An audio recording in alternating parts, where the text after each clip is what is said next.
So ngayon po, hepatitis. Unahin muna natin doon sa salitang hepatitis. Ano po ba ang spelling ng hepatitis? Sige nga, pakispell nga po. H-E-P-A-T-I-T-I-S.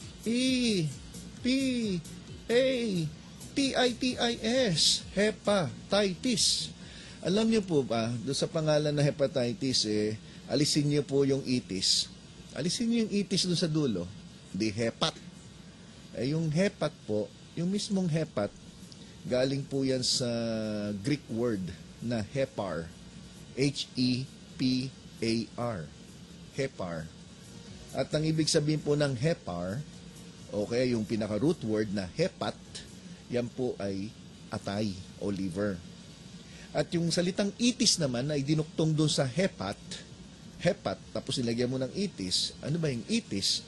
Yung ibig sabihin naman ng itis ay may inflamasyon. Ibig sabihin, yung atay nyo nagkaroon ng infeksyon o kaya nasugatan, nagkaroon ng injury, kaya nagkaroon ng inflammation o pamamaga. At yan ay kadalasan dulot ng infeksyon. So, doon pa lang sa pangalan na hepatitis, ay alam na natin na ang pinag-uusapan po natin atay na nasugatan, atay na nahirapan, atay na nagkaroon ng infeksyon, o atay na namamaga. Yan po ang ibig sabihin ng hepatitis. Ngayon po, mahalaga na intindihin naman natin ngayon yung salitang atay. Yung tinatawag nating atay, ano po ba talaga ang ginagawa ng atay sa isang tao? Well, alam natin na pag kumain ka ng atay ng manok, atay ng baboy, atay ng baka, tataas ang uric acid nyo, no? Pero ano ba ang function ng atay? Yung atay po ay tinatawag na pinakamalaking gland sa ating katawan. Ito ay, ang bigat ay may mga 3 pounds. No? 3 pounds. At ito ay kulay ma-brown-brown na mapula-pula.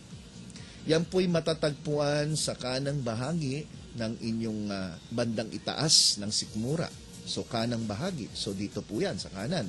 Kung saan namamaga din yung inyong gallbladder o kaya nagkaroon ka ng bato sa abdo, nandyan din po yan sa ilalim ng atay, sa tinatawag natin kanang itaas na bahagi ng ating abdominal or thoracic area. Yan. Ngayon po, ang mga ginagawa ng atay na alam natin lahat, unang-una yung salitang detoxifier. Ibig sabihin ng detoxifier ay binabawasan niya kung ano man yung nakain nyo na masama o toxic sa inyong katawan, ay binabawasan niya at parang hinilinis. So, parang purifier din. Pwedeng toxifier, purifier, pwedeng gamitin niya mga salitang yan. Pero, other than that, ang atay po ay ginagawa din bodega. Bodega ng mga bitamina, bodega ng mga kinakain natin, mga taba, halimbawa, mga vitamin A, D, E, tsaka K, yan yung tinatawag na fat-soluble vitamins na dyan naka-imbak sa ating atay. So, in case na kailangan natin ng dagdag na bitamina, meron po tayong atay na gumagawa para sa atin. So, bukod doon, ito ay gumagawa din ng protina at gumagawa din to ng mga iba pang chemical na mahalaga po sa ating panunaw. So, ang atay natin ay gumagawa ng isang chemical o biochemical na tinatawag na ang tawag dito ay bile, B-I-L-E, na ang layunin nitong bile na ginagawa ng atay ay magamit natin sa ating panunaw ng kinakain. At saan naman iniimbak ng ating atay ang ginagawa nitong bile? Doon po sa gallbladder, na bodega po ng bile na tinatawag. Yan. So, sana po yung paliwanag ko po, kung napansin nyo po ay dahan-dahan at pinipili ko po yung mga salitang madaling intindihin ng mga tagapakinig at mga tagapanood. So far po ba, naintindihan nyo po ba yung paliwanag ko? Kaya maghihintay ako na may sasagot ng yes. Yes! Oh, thank you, thank you. Wala, ako nagtanong, ako rin sumagot. Ganun talaga eh.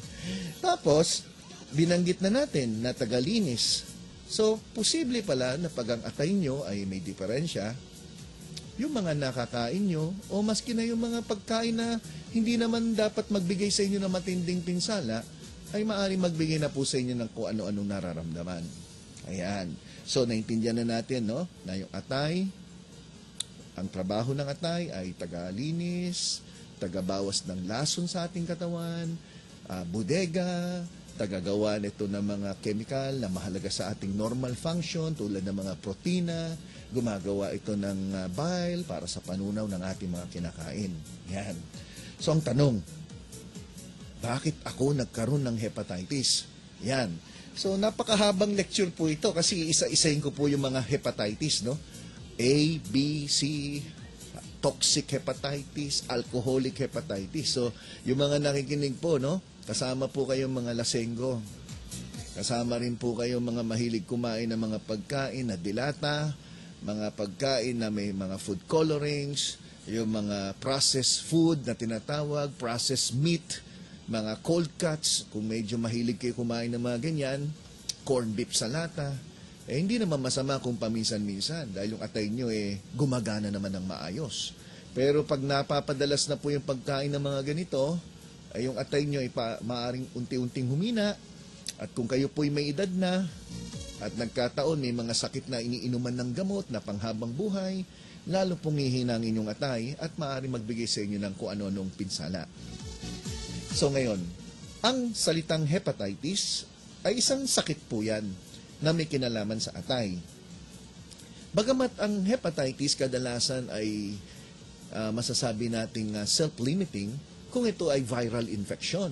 Sa madaling salita, may mga virus na pwede kayong magkaroon ng hepatitis at itong mga virus na to ay self-limiting. Kusang gumagaling, para kang sinipon, para kang nagkaroon ng trangkaso o tinatawag na influenza.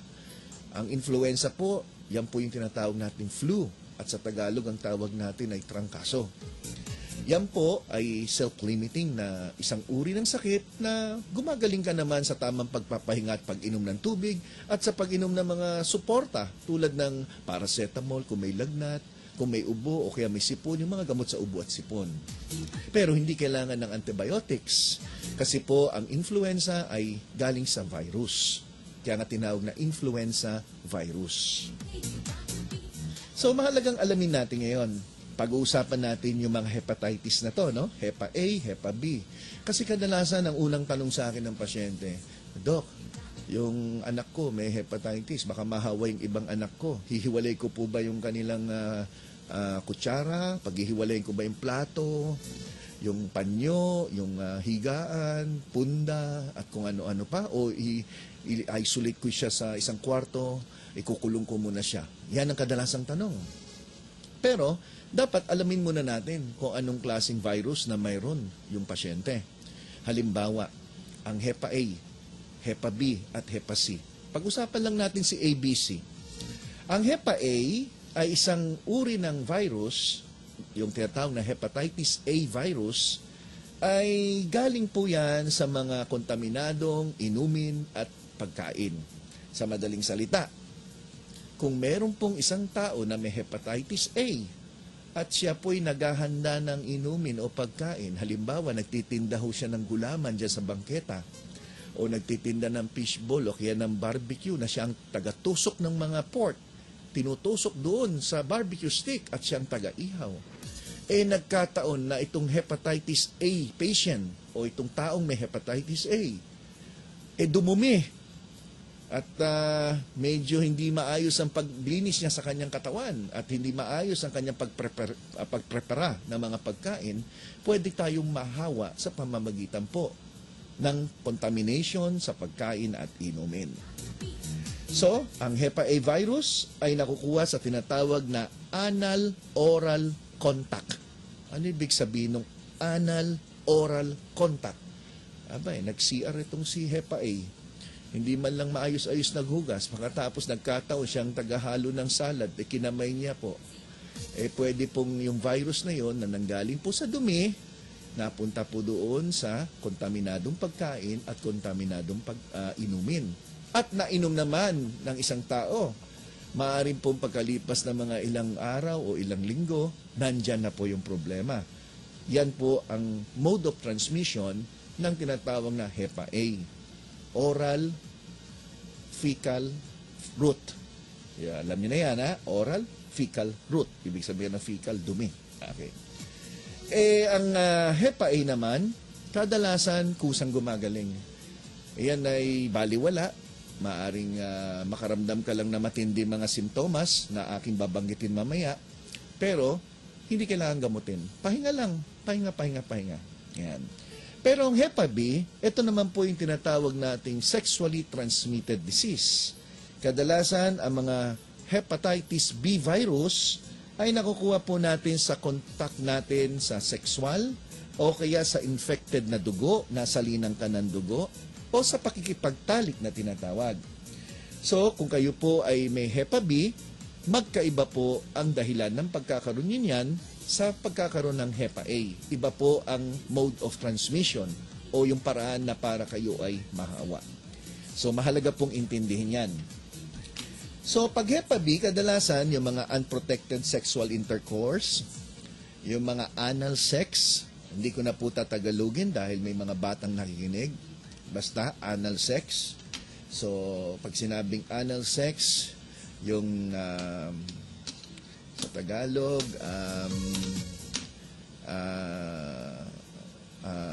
pumasok sa no entry. Ayun, mahirap paliwanag. So, pwede rin po yung mga nagpapatato na ginamit po yung needle doon sa isang taong may Hepa B at naitusok naman doon sa isang taong gusto magpatato rin. Pwede rin po mga drug addicts na nagpapalitan ng mga karayom. Yan ang mga kadalasan, no? O kaya mga open wounds na tinatawag, mga sugat na sariwa na pwedeng doon pumasok yung mga tinatawag na Hepa B virus. So, ang pagkakaroon din ng sanggol na may hepatitis ay posible. Nanay halimbawa na may hepatitis B, nagkataon siya ay buntis, yung kanyang sinapupunan, yung daladala niyang sanggol, ay maaari din mahawaan. So, yan ay nahawaan at kailangan yan papacheck kagad yan sa pediatrician at yung nanay naman dapat nasa alaga din ng OB-gynecologist. So, mahalaga din po na alamin natin na ang pag-donate ng dugo, kadalasan Hepa A and Hepa B ay pag may positive ka ng hepatitis, hindi ka inaalaw na mag-donate ng dugo. Bagamat mas stricto pagdating sa hepatitis B. Ang Hepa C naman ay pwede rin pong true blood transfusion. Halos pareho din ng Hepa B. So ang Hepa C at Hepa B, pareho po ang mode of transmission sa pamamagitan din ng blood transfusion, natusukan ng needle, pakikipagtalik at yung mga nabanggit ko kanina. So, yung Hepa D, Hepa E, madalas nating narinig lang yung Hepa A and Hepa B, no? Kasi hindi masyadong matindi yung ating tinatawag na diagnostic test para ma-identify kung ito ay Hepa D or Hepa E. Bagamat itong mga virus na to ay hindi naman nagbibigay ng mga long-term problem at kadalasan self-limiting, ang Hepa D at Hepa E ay hindi naman po mga delikadong uri ng hepatitis. May tinatawag na Hepa X, Hepatitis X. Ito po yung hanggang ngayon hindi pa na-identify yung exact cause or yung exact virus. So unknown pa, hindi pa kilala kung sino yung virus na to. Yung Hepa G, ayan, parang Papa G, Hepatitis G. Ito naman yung uri ng hepatitis na wala ka nararamdaman. Basta nagkaroon ka ng hepatitis, pero wala ka naramdaman, bahagyang-bahagya, hindi dumaan sa'yo, umalis sa'yo na hindi mo man lang napansin. Yan po yung mga uri ng hepatitis. Pero itong lahat ng mga binanggit kong hepatitis so far ay mga viral hepatitis. Ibig sabihin, ito ay dulot ng virus. Pero posible po na magkaroon ka ng hepatitis na wala ka namang infeksyon. Halimbawa, yung mga umiinom ng alak. Naalaman na pag ikaw ay malakas uminom ng alak, pwede ka magkaroon ng hepatitis na tinatawag na alcoholic hepatitis. Yung mga umiinom ng gamot, pwede ka magkaroon ng toxic hepatitis na ang dahilan ay yung mga side effect ng gamot na iniinom mo o mga chemical na maaring nakakasama sa inyo. At ang isa pang uri ng hepatitis ay common sa mga matataba. Pag kayo po'y obese at lampas na po kayo ng 30% ng ideal body weight nyo, malaki pong tsansa na ang inyong liver ay nahihirapan at nagkakaroon din kayo ng tinatawag na hepatitis related to obesity. So kita nyo po, ang dami pong uri ng hepatitis. Meron din pong tinatawag na autoimmune hepatitis kung saan yung pasyente ay may ginagawang masama sa kanyang atay. Yung mismong katawan ng pasyente ang gumagawa ng nakakasama sa atay. Ang tawag autoimmune hepatitis. Sa ating pagbabalik, ang pag-uusapan natin, ano po ba ang posibleng maramdaman ng isang tao may hepatitis? Ano po ba ang mga signs and symptoms? Ano po ba ang mga pwedeng gawin? Ano ba mga test na dapat gawin ng isang pasyenteng may hepatitis?